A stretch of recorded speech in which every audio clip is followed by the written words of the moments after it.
Okay. आए हुए सभी को प्रभु यीशु मसीह के नाम से मेरा प्यार भरा सलाम। परमेश्वर आप सभी को आशीष दे और आपके परिवार को परमेश्वर आशीष दे।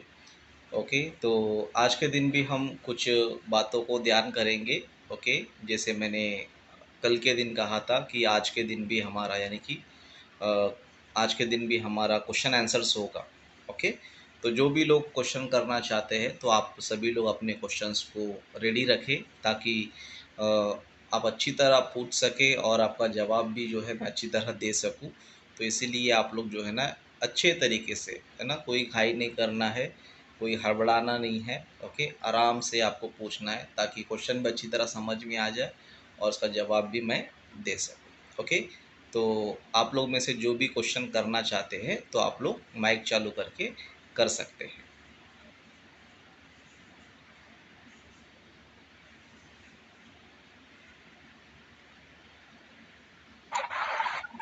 रवि,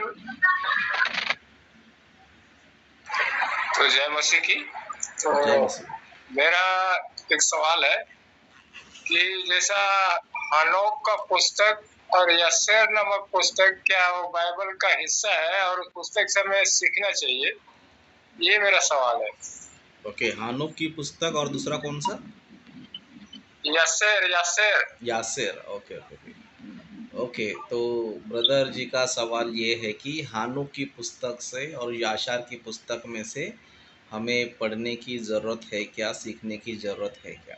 ओके, तो इसका सबसे पहले सिंपल सा आंसर मैं ये देना चाहूँगा कि पवित्र आत्मा के प्रेरणा के द्वारा जो भी किताब लिखी गई है उसे हम पढ़ना चाहिए और उसे हम ध्यान करना चाहिए। ओके, पवित्र आत्मा के प्रेरणा के द्वारा जो भी लिखा गया उसे हम पढ़ना चाहिए, ध्यान करना चाहिए। लेकिन जो पवित्र आत्मा के प्रेरणा के द्वारा नहीं लिखा गया है, ओके, नहीं लिखा गया है, तो उन्हें हमें इतना गौर करने की ज़रूरत नहीं है, या फिर उसमें से जो भी विषय लिखा गया है उनमें से लेने की इतनी ज़रूरत नहीं है। ओके, जैसे कि अभी एक पुस्तक है हानोक की पुस्तक। ओके, अभी बाइबल में हम देखते हैं कि हानोक है। ओके, बाइबल में हम देखते हैं कि हानोक है, लेकिन हानोक ने क्या क्या प्रचार किया डिटेल में बाइबल में नहीं है। ओके, डिटेल में बाइबल में नहीं है, लेकिन यहूदा की पत्री में हमें थोड़ा बहुत इन्फॉर्मेशन हमें जो है मिलता है। लेकिन आज कई सारे प्रचारक लोग जो है हानोक की पुस्तक में से कई सारे विषयों को बताते रहते हैं, जैसे कि फॉलन एंजल के बारे में, स्वर्गदूतों ने धरती पर आया, वो 200 लोग थे और वो 200 लोगों ने जो है मनुष्य की पुत्रियों से जो जो सुंदर थी उनसे शादी किया, बच्चे पैदा किया। तो इस तरह की बातें जो है ना उसमें लिखा गया है। ओके, तो अभी ये सारी बातें क्या बाइबल में है क्या बोलेगा, तो हमारे पास जो बाइबल में है उत्पत्ति से लेकर प्रकाशित वाक्य तक किसी नबी ने, किसी भविष्यवक्ता ने, ना यीशु मसीह ने, किसी ने भी इन बातों को नहीं बताया। ओके, तो इसीलिए इस पुस्तक को जो है ना बाइबल से बाहर रखा गया है। ओके, हानो की जो पुस्तक है उसको जो ना बाइबल से बाहर रखा गया है। क्यों रखा गया बोलेगा, तो उसमें जो बातें हैं, बहुत सारी बातें ऐसी है जो बाइबल से मैच नहीं करती है। ओके, बाइबल से मैच नहीं करते। और दूसरी बात, आपने याशार की पुस्तक के बारे में बताया, तो याशार की पुस्तक में सबसे पहले हमें देखना होगा कि उसमें क्या लिखा है, मैटर क्या है, विषय क्या है ना, वो पुस्तक क्या है, वो सब देखना पड़ेगा। अगर वो पुस्तक जो है बाइबल में जैसा लिखा गया है उन्हीं बातों को अगर सपोर्ट करती है, उन्हीं बातों को बताती है, तो उसे हम पढ़ सकते हैं। और दूसरी बात, पवित्र आत्मा के प्रेरणा से लिखा है तो भी हम पढ़ सकते हैं। लेकिन अगर वो पवित्र आत्मा के प्रेरणा से लिखा नहीं गया है या फिर उसका कुछ भी लेना देना नहीं है, तो ऐसे पुस्तक को हमें इतना पढ़ने की ज़रूरत नहीं है, क्योंकि हमारे पास जो किताब हमारे पास अवेलेबल है, जो 66 बुक्स हम पढ़ते हैं, तो ये काफ़ी है। और दूसरी बात ये है कि ये ऑथेंटिक किताबें हैं, मतलब इन्हें जो है बाइबल में इसलिए रखा गया क्योंकि इसमें की जो घटनाएं हैं, इसमें की जो बातें हैं, ओके, पवित्र आत्मा की प्रेरणा से लिखा गया करके इस तरह हम लोग जो है बोल सकते हैं। ओके, बोल सकते हैं। लेकिन जो बाइबल के बाहर किताबें हैं उसे अगर आपको नॉलेज के लिए पढ़ना है, जस्ट इन्फॉर्मेशन के लिए पढ़ना है, तो आप पढ़िए, कोई प्रॉब्लम नहीं है। लेकिन उसमें की जो बातें बाइबल में नहीं है, आप उसे अप्लाई ना कीजिए।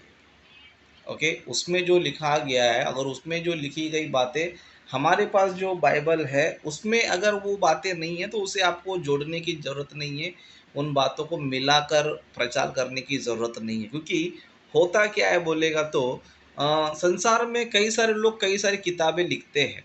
ओके, संसार में कई सारे लोग जो है ना कई सारी किताबें लिखते हैं। उदाहरण के लिए आज हमारे पास बाइबल है।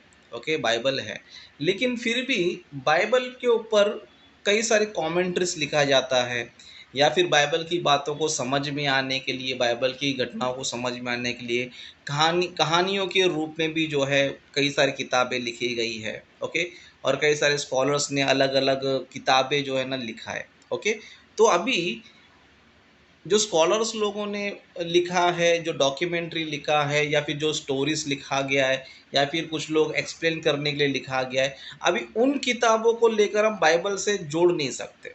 क्यों बोलेगा तो वो मनुष्य ने उसको एक्सप्लेन किया है या फिर डॉक्यूमेंट्री किया है। ओके, तो उसे हम बाइबल से बाहर ही रख सकते हैं। उसी तरह बाइबल हिस्ट्री में भी हम देखेंगे तो कुछ लोगों ने एक्स्ट्रा किताबें लिखी होगी, जैसे कि इज़राइल लोग जो है उनके पास जो है बाइबल के अलावा, ओके, बाइबल के अलावा और भी कई सारी किताबें हैं। ओके, और भी कई सारी किताबें हैं जो इज़राइल देश के इतिहासकारों ने, इज़राइल देश के ज्ञानियों ने जो है उन किताबों को लिखा है। लेकिन उन्हें बाइबल से क्यों नहीं जोड़ा गया? इसलिए नहीं जोड़ा गया क्योंकि वो एक्सप्लेन करने वाली किताबें हैं या फिर कुछ इन्फॉर्मेशन देने वाली किताबें हैं। ओके, तो ये सारी बातें हैं, तो इसलिए सिंपल सा मैं यही कहना चाहूँगा कि जो किताब बाइबल से बाहर है और जो घटनाएँ, जो बातें बाइबल से बाहर है, उस पे हमें ज़्यादा ध्यान देने की ज़रूरत नहीं है, उस पे हमें ज़्यादा फ़ोकस करने की ज़रूरत नहीं है। हमारे पास जो किताब है उसे हम पढ़ना चाहिए, उसे हम सीखना चाहिए, उसे हम समझना चाहिए, क्योंकि इसको समझने के लिए हमारे पास ज़िंदगी कम है, हमारे ज़िंदगी आयु कम है। ओके, 66 बुक्स पढ़कर उसको समझना, है ना? इसके लिए हमारे पास समय कम है। तो इसको छोड़कर फिर और किताब में हम जाएँगे समझो, तो गलत ट्रैक पे जाने के चांसेस ज़्यादा है। ओके, तो सिंपल सा एक ही लाइन में कहना चाहूँगा, जो बाइबल के बाहर जो शिक्षा है, उसे आप ना पढ़ें या फिर उसे ज़्यादा ध्यान ना दें, वही आपके लिए बेटर है। अगर इन्फॉर्मेशन के लिए आप पढ़ना चाहते हो, पढ़िए, कोई प्रॉब्लम नहीं। ओके, तो आशा करता हूँ प्रकाश जी का सवाल का जवाब मैंने दिया है।